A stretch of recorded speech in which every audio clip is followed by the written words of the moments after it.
Moira de la Torre sinapubliko na ang pagbubuntis. Sam Milby magiging tatay na.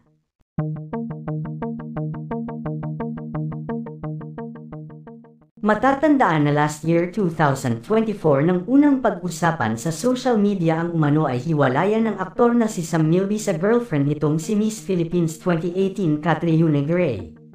Marami ang naintriga sa kung anong dahilan ng kanilang paghihiwalay gayong katatapos lang nilang ayanunsyo sa publiko ang kanilang pagiging engaged couple. Maraming ang talaga namang natuwa nang iparating ni Sam at Catriona ang kanilang nalalapit na pagpapakasal. Subalit laking gulat nga ng publiko nang sumambulat ang balita sa kanilang hiwalayang dalawa. Tila may malaking dahilan ng mga ito kung bakit nauwi sa paghihiwalay ang kanilang halos ilang taong pagsasama.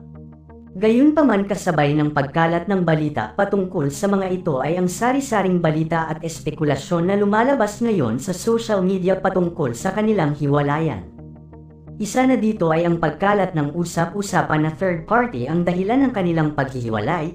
Nadawit na nga ang pangalan ng singer na si Moira de la Torre matapos na may lumabas na balita patungkol sa kanilang dalawa ni Sam Milby.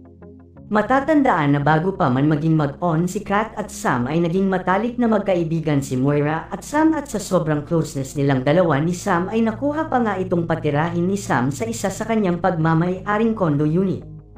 Naging malaking usap-usapan ito at may lumabas pang balita na totoong may namagitan kay Sam at Moira na pilit ng mga itong itinago sa publiko at sa loob ng mahabang panahon na naputol lang dahil sa pagdating ni Kat sa buhay ni Sam Milby.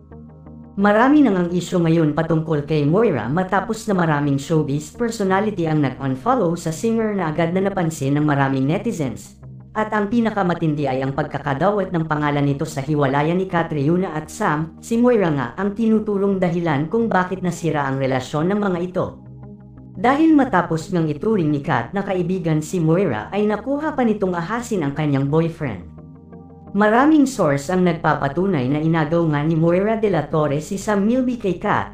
Pilit mang pagtakpan ni Moira ang isyu ay hindi ito makakalusot dahil lalabas at lalabas talaga ang katotohanan. Ayon sa source ang lihim na relasyon ni Moira at Sam ay matagal na at tanging si Catriona lamang ang nakakaalam sa buong katotohanan. Huling-huli nga daw ni Kat ang pagtataksil ni Sam sa kanya matapos nitong malaman na nabuntis ni Sam si Moira. Hindi nga masikmura ni Kat ang kanyang mga nalaman tungkol sa kanilang dalawa.